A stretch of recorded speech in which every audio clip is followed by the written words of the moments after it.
नमस्कार दोस्तों। GK GS JPSC JSSC SSC NTPC group D MTS CHSL CGL के important question answer ये part number 3 video है। इसके पहले आपका स्पेशल फॉर जेपीएससी का वीडियो बनाए हुए हैं पार्ट 1 और पार्ट 2। अगर आप इस टाइप का वीडियो को तैयार करके जाते हैं क्वेश्चंस को तो आने वाले कोई भी एग्जामिनेशन होंगे नीचे एग्जामिनेशन जैसे जेएसएससी होंगे SSC NTPC group D MTS सभी एग्जाम का आपका जीके जीएस यहाँ पे कवर हो जाएगा। इस कारण से वीडियो को लास्ट तक वॉच कीजिएगा, एक बार में हर कुछ आपको याद हो जाएगा बिल्कुल समझ के साथ। तो स्टार्ट करते हैं नंबर फर्स्ट क्वेश्चन की ओर। वीडियो अच्छा लगे लाइक जरूर कर दीजिएगा और भी जितने फ्रेंड सर्कल में होंगे शेयर भी अवश्य करें। अब स्टार्ट करते हैं नंबर फर्स्ट क्वेश्चन की ओर। देखिए नंबर फर्स्ट क्वेश्चन कहता है कोई भी संविधान कितनी भी अच्छा क्यों ना हो, कितना भी अच्छा क्यों ना हो, यदि उसे क्रियान्वित करने वाले बुरे व्यक्ति हैं तो संविधान भी बुरा हो जाएगा। किसने कहा था? ये देखिए कहा गया था डॉक्टर भीमराव अंबेडकर द्वारा। ये देखिए जितने भी क्वेश्चन आए हैं फ्रेंड्स आपके लिए 26 स्पेशल क्वेश्चंस हैं, हर एग्जाम के लिए इंपॉर्टेंट है। वही क्वेश्चन आपके सामने यहाँ पे लेके प्रस्तुत किया जाता है। इस कारण से वीडियो को लास्ट तक अवश्य वॉच कीजिएगा ताकि हर क्वेश्चन आपको एक बार में याद हो जाए। तो कहता है क्वेश्चन कह रहा है यहाँ पे कोई भी संविधान कितना भी अच्छा क्यों ना हो, यदि उसे क्रियान्वित करने वाले बुरे व्यक्ति हों, खराब व्यक्ति होंगे तो संविधान भी बुरा हो जाएगा, खराब हो जाएगा। ये कहा था, ये कहे थे डॉक्टर भीमराव अंबेडकर के द्वारा कहा गया था। अब देखिएगा डॉक्टर भीमराव अंबेडकर जिन्हें संविधान का पिता कहा जाता है, ड्राफ्ट कमेटी के निर्माण का पिता भी कहा जाता है डॉक्टर भीमराव अंबेडकर को। और साथ में कहा जाए इनका जन्म 14 अप्रैल को हुआ था। डॉक्टर भीमराव अंबेडकर का जयंती मनाई जाती है 14 अप्रैल को। इतने बन जाते हैं आपके इंपॉर्टेंट क्वेश्चन नंबर 1 से। तो आपको डिप्ली में करवा दिया जाएगा, नॉलेज एक्स्ट्रा भी दे दी जाएगी हर क्वेश्चन में। आइए आते नेक्स्ट क्वेश्चन नंबर 2 की ओर। ये क्वेश्चन 2 कहता है फ्रेंड्स संविधान को संघात्मक के तंग ढांचे में नहीं ढाला गया है, ये किसने कहा था? क्या कहता है संविधान को, उसको बोलते हैं कॉन्स्टिट्यूशन को संघात्मक के तंग ढांचे में नहीं ढाला गया है, ये कहा था डॉक्टर भीमराव अंबेडकर ने कहा था। क्या कहा कहे थे इसने कि संविधान को संघात्मक के तंग ढांचे नहीं ढाला गया है, डॉक्टर भीमराव अंबेडकर द्वारा कहा गया, जिन्हें संविधान का पिता कहा जाता है। आइए आते नेक्स्ट क्वेश्चन नंबर 3 की ओर। देखिए फ्रेंड्स क्वेश्चन नंबर 3 की ओर आ रहे हैं आपका हम। ये क्वेश्चन 3 कहता है आपका भारत की स्वतंत्रता के बाद भारतीय राष्ट्रीय कांग्रेस को एक राजनीतिक दल के रूप में भंग कर दिया जाना चाहिए, यह सुझाव किसने दिया था? ये दिया था देखिए महात्मा गांधी जी के द्वारा। क्या है आइए फिर समझते हैं क्वेश्चन को कि भारत स्वतंत्रता के बाद जब भारत आजादी हो गया, कब हुआ आजाद हम लोग का स्वतंत्र? 15 अगस्त 1947 को भारत हम लोग स्वतंत्र आजाद हुआ। को भारतीय राष्ट्रीय कांग्रेस को एक राजनीतिक दल के रूप में भंग कर दिया जाना चाहिए। सुझाव किसने दिया था? सुझाव दिया था महात्मा गांधी ने, जिसे राष्ट्रपिता भी कहा जाता है, father of nation, Mahatma Gandhi ji को कहा जाता है। और ध्यान दीजिएगा महात्मा गांधी के जन्म दिवस पर प्रत्येक 2 अक्टूबर को गांधी जयंती और अहिंसा दिवस के रूप में मनाई जाती है। और महात्मा गांधी की पुण्यतिथि मनाई जाती है 30 जनवरी को। 30 जनवरी 1948 को जो है नथुराम गोडसे ने महात्मा गांधी जी को मारा था। आइए आते नेक्स्ट क्वेश्चन नंबर 4 की। कि क्वेश्चन नंबर 4 कहते हैं बहुत इंपॉर्टेंट क्वेश्चन, एग्जाम में कितने बार रिपीट किया गया है, भारत के राष्ट्रीय ध्वज के चक्र में कितनी तिलियां हैं? देखिएगा 24 तिलियां हैं। क्या कहता है भारत के राष्ट्रीय ध्वज के चक्र में कितनी तिलियां हैं? कुल मिला के 24 तिलियां जो बना हुआ है राष्ट्रीय ध्वज ना इस टाइप का, इसमें देखिएगा तो कुल मिला के आपके 24 जो है तिल्ली बना हुआ। ये बहुत इंपॉर्टेंट क्वेश्चन बन जाता है। आइए आते नेक्स्ट क्वेश्चन नंबर 5 की ओर। देखिए फ्रेंड्स क्वेश्चन नंबर 5 कहता है आपका भारतीय संविधान के अंतर्गत सिविल प्रक्रिया संहिता किस सूची का विषय है? तो देखिए समवर्ती सूची किसका है? समवर्ती सूची। क्या कहता है क्वेश्चन भारतीय संविधान के अंतर्गत सिविल प्रक्रिया संहिता किस सूची का विषय है? तो ये देखिएगा समवर्ती सूची का। जब भी पूछेगा सिविल प्रक्रिया के बारे में तो आपका देखिएगा समवर्ती सूची का है। आइए आते नेक्स्ट क्वेश्चन नंबर 6 की ओर। क्वेश्चन नंबर 6 का आता है आपका शिक्षा किस सूची का विषय? देखिए शिक्षा को बोलते हैं इसमें एजुकेशन, ये भी आपका समवर्ती सूची का है। शिक्षा भी आपका जो है वो समवर्ती सूची का, वहां था सिविल के बारे में समवर्ती सूची, शिक्षा भी आपका समवर्ती सूची के अंतर्गत आती है। आइए नेक्स्ट क्वेश्चन नंबर 7 की ओर। देखिए फ्रेंड्स, क्वेश्चन नंबर, अगर आपको पीडीएफ चाहिए हमारा, तो आप क्या करते हैं, हमारे जाइएगा चैनल के प्लेलिस्ट में, डिस्क्रिप्शन में, वहां पे आपको पीडीएफ भी दे दिया जाएगा। जिनको पीडीएफ चाहिए तो आप अवश्य कमेंट करें हमको, सबसे पहले कमेंट सेक्शन में आप कमेंट करें कि हमें पीडीएफ चाहिए, फिर आपको पीडीएफ वो आप व्हाट्सएप नंबर हमको कर दीजिएगा, कमेंट बॉक्स में आपको उसका पीडीएफ दी जाएगी। आइए आते हैं इस क्वेश्चन नंबर 7 की ओर। भूमि सुधार किस सूची के अंतर्गत शामिल है? देखिए राज्य सूची के अंतर्गत, देखिएगा भूमि सुधार जो है आपका राज्य सूची के अंतर्गत आती है। आपका भूमि सुधार किसके अंतर्गत आती है? भूमि सुधार आपका राज्य सूची के अंतर्गत आती है। आइए आते नेक्स्ट क्वेश्चन नंबर 8 की ओर। देखिए नंबर आपका 8 कहता है रेलवे पुलिस की सूची का विषय है। देखिएगा राज्य सूची का, देखिएगा रेलवे पुलिस जो है आपका वो राज्य सूची के अंतर्गत आती है। रखिएगा रेलवे पुलिस राज्य सूची के अंतर्गत आती है। आइए नेक्स्ट क्वेश्चन नंबर 9 नंबर। देखिए नेक्स्ट 9 नंबर कहता है आपका आर्थिक नियोजन किस सूची का विषय? देखिए आर्थिक नियोजन आपका समवर्ती सूची का विषय है। क्या कहता है? आर्थिक नियोजन किस सूची का विषय है? तो आर्थिक नियोजन समवर्ती सूची का विषय है। आइए आते नेक्स्ट क्वेश्चन नंबर 10 की ओर। देखिए फ्रेंड्स, क्वेश्चन नंबर 10 कहता है आपका मोस्ट इंपॉर्टेंट क्वेश्चन है। क्या कहता है? देखिए 10 नंबर, कृषि भारतीय संविधान की किस सूची से संबंधित है? अब देखिए कृषि को बोलते हैं एग्रीकल्चर, ये भारतीय संविधान की राज्य सूची से संबंधित है। कृषि भारतीय संविधान की राज्य सूची से संबंधित है। आइए नेक्स्ट क्वेश्चन नंबर 11 की ओर। ये क्वेश्चन नंबर 11 कहता है आपका पंचायती राज की सूची में सम्मिलित है। कि पंचायती राज आपका राज्य सूची में सम्मिलित है, उसके अंतर्गत आती है। क्या कहता है क्वेश्चन? पंचायती राज किस सूची में सम्मिलित है? तो पंचायती राज राज्य सूची के अंतर्गत आती है। बहुत महत्वपूर्ण क्वेश्चन, जितने भी क्वेश्चन आप लाएंगे 26 क्वेश्चन है इस वीडियो में मिल रहा है आपको, सभी अति महत्वपूर्ण क्वेश्चन है। वीडियो को जब भी स्टार्ट करें तो लास्ट तक वीडियो को वॉच करें, आपको हर क्वेश्चन एक बार में समझ के भी याद हो जाएगा। आइए आते नेक्स्ट क्वेश्चन नंबर 12 की ओर।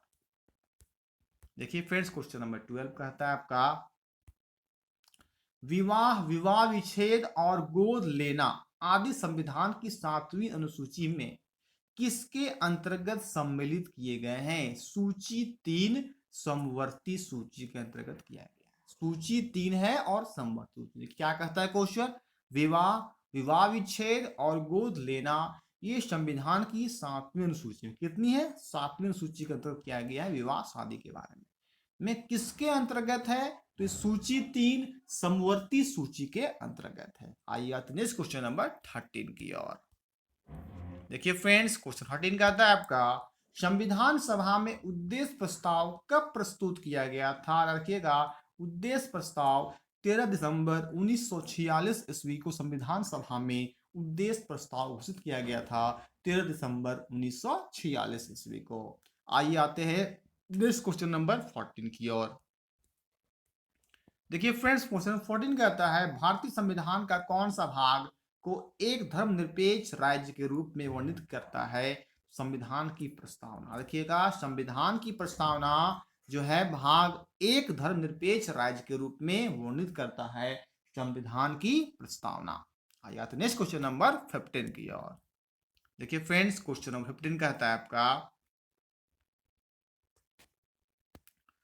क्वेश्चन नंबर देखिएगा 15 कहता है सर्वोच्च न्यायालय द्वारा ऐसा किस वाद में कहा गया है कि अनुच्छेद 368 के अंतर्गत संविधान की प्रस्तावना में भी संशोधन पर किया जा सकता है, परंतु यह मूल ढांचे का उल्लंघन करने वाला नहीं होना चाहिए। कब कहा गया? ये देखिए कहा गया था आपका केशवानंद, क्या है? केशवानंद भारतीयवाद 1973 ईस्वी में कहा गया। क्या चीज कहा गया? संशोधन जो सकता है परंतु यह मूल ढांचे का उल्लंघन करने वाला नहीं होना चाहिए। केशवानंद भारतीयवाद 1973 के अंतर्गत क्या कहा गया है? सर्वोच्च न्यायालय मतलब होता है सुप्रीम कोर्ट, ऐसा वाद जो अनुच्छेद 368, देखिए अनुच्छेद 368 से क्वेश्चन आती है संविधान संशोधन की प्रक्रिया किस अनुच्छेद के किस आर्टिकल तहत ली गई है? तो कहना होगा आर्टिकल 368 के तहत संविधान संशोधन की प्रक्रिया ली गई है। तो कहा गया है कि यह ढांचा उल्लंघन करने वाला नहीं होना चाहिए, तो उसका आंसर हो जाएगा केशवानंद भारतीवाद 1973 के अंतर्गत नहीं होनी चाहिए। याद रखिएगा, केशवानंद भारतीवाद 1973। आइए आते नेक्स्ट क्वेश्चन नंबर 16 की ओर। आइए आते हैं, देखिए क्वेश्चन 16 कहता है आपका 16 नंबर क्या है, भारत एक गणतंत्र है, इसका क्या अर्थ है। देखिए भारत एक गणतंत्र है, इसका अर्थ है भारत में वंशानुगत शासन नहीं है। क्या है, भारत में वंशानुगत शासन नहीं है। भारत एक गणतंत्र है, इसका अर्थ है कि भारत में वंशानुगत जो है वंशानुगत शासन नहीं है। आइए आते नेक्स्ट क्वेश्चन नंबर आपका 17 की ओर। देखिए क्वेश्चन नंबर 17 कहता है, भारत के संदर्भ में धर्मनिरपेक्ष शब्द का सही भाव क्या है। तो भारत में राज्य का कोई धर्म नहीं है। भारत में राज्य का कोई धर्म नहीं है। क्या कहता है, भारत संदर्भ में धर्मनिरपेक्ष का सही भाव क्या होता है। तो भारत में राज्य का जो है कोई धर्म नहीं है, सब अपने अपने धर्म में है।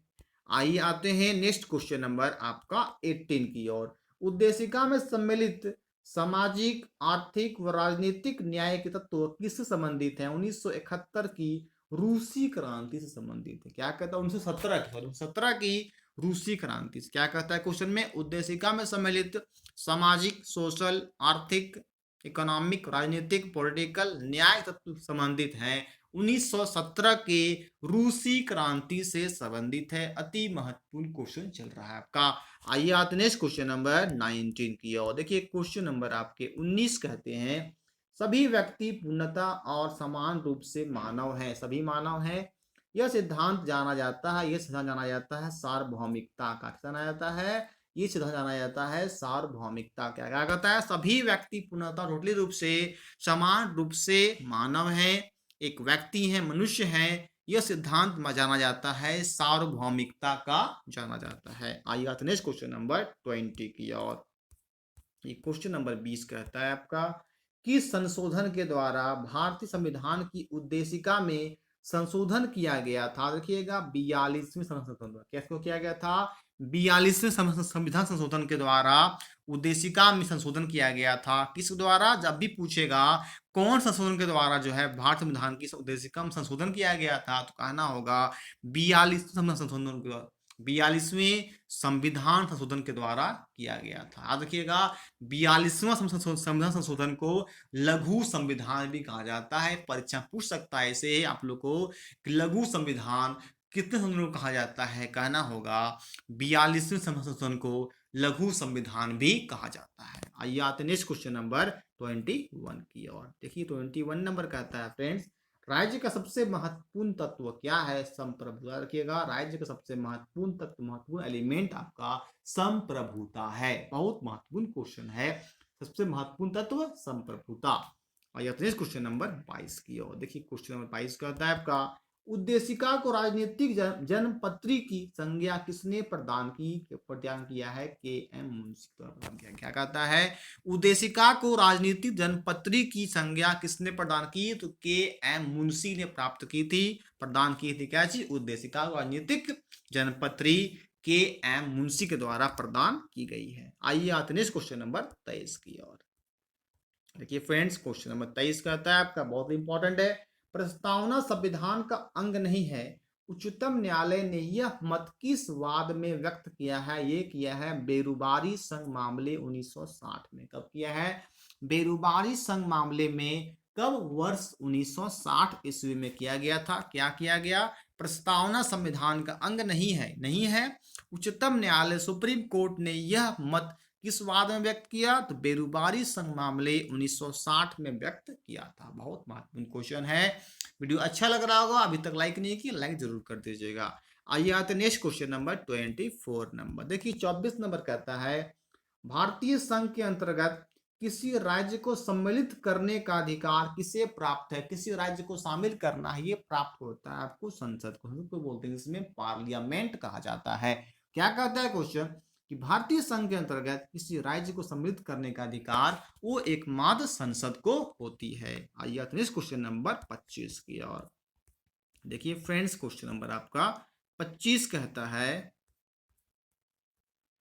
क्वेश्चन नंबर देखिए 25 कहता है, संविधान के प्रथम अनुच्छेद के अनुसार भारत होगा। देखिए भारत आपका राज्यों का संघ होगा। क्या कहता है, संविधान के प्रथम अनुच्छेद के अनुसार भारत एक राज्यों का संघ होगा। क्या होगा, भारत एक राज्यों का संघ होगा। देखिए जब प्रथम अनुच्छेद होता है ना, वो राज्यों का संघ के बारे में बताया गया, ये परीक्षा में पूछा जाता है। जो प्रथम अनुच्छेद होता है भारत का राज्यों का संघ के बारे में बताइए कि बहुत सारे जो है जितने भी हमारे स्टेट हैं एक कंट्री में, सब एक स्टेट बटे हुए, उसमें सबका एक संघ का उपयोग किया गया। वही प्रथम अनुच्छेद प्रथम आर्टिकल इंक्लूड करता है राज्यों का संघ के बारे में।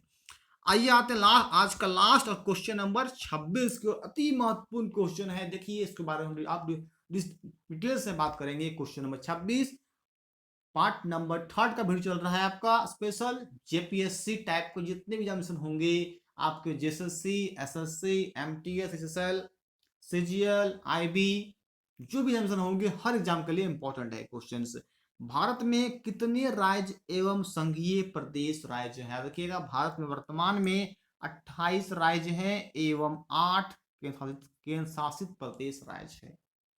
देखिएगा अब 28 राज्य कुल मिला के हो गए थे आपके 29 राज्य, लेकिन प्रेजेंट टाइम में कहा जाए 28 राज्य है। देखिए पहले जम्मू कश्मीर आपका एक राज्य था, पर जम्मू कश्मीर अभी आपका संघीय प्रदेश मतलब हो गया, केंद्र शासित प्रदेश राज्य हो गया है जम्मू कश्मीर, मतलब हो गया आपका 28 राज्य। और आपका देखिए पहले से 7 था आपका राज्य, 2 बन गया था आपका जम्मू कश्मीर लद्दाख, कुल मिला के 9। फिर से क्या है, दमन और दीव और दादर नगर हवेली को एक ही में मर्ज करके वो कुल मिला के 1 हो गए, 2 मिला के भी 8 जो है शासित राज्य हैं और 28 राज्य हैं। याद रखिएगा जो अंतिम बनने वाला राज्य था उसका नाम था तेलंगाना, जिसकी राजधानी है हैदराबाद। वो अलग हुआ था आपका आंध्र प्रदेश से, और आंध्र प्रदेश का राजधानी है अमरावती। जानकारी मिल जाती है आपको क्वेश्चन नंबर 26 से। अब देखिएगा झारखंड आपका बना है 15 नवंबर 2000 को, और ये अलग हुई थी आपकी बिहार से। ये भी बहुत महत्वपूर्ण क्वेश्चन है। और देखिएगा इसके पहले जान लीजिएगा कि उत्तराखंड जो है वो अलग हुआ था आपका, उत्तर प्रदेश से अलग हुआ था उत्तराखंड। और एक और राज्य जो है 2000 में अलग हुआ था वो है आपका छत्तीसगढ़, जो बना था आपका छत्तीसगढ़ जो बना था वो बना था आपका मध्य प्रदेश से अलग होकर आपका छत्तीसगढ़ नया एक स्टेट बना था, वो भी सन 2000 ईस्वी में। तो जानकारी मिल जाती है आपको राज्य ऑफ मध्य प्रदेश के बारे में। आई होप आपको वीडियो अच्छा लगा होगा, आपको याद भी हो गया होगा। लाइक शेयर और कमेंट जरूर करें, और किसी टाइप का वीडियो को चाहिए आपको जरूर कमेंट सेक्शन में कमेंट करें, नेक्स्ट टाइम में उसका वीडियो बनाकर आपको सामने दिया जाएगा। और चैनल फर्स्ट टाइम होंगे फ्रेंड, सब्सक्राइब करके बेल आइकन को प्रेस अवश्य करें नेक्स्ट वीडियो नोटिफिकेशन आपके पास पहुंचने के लिए। Okay, thank you.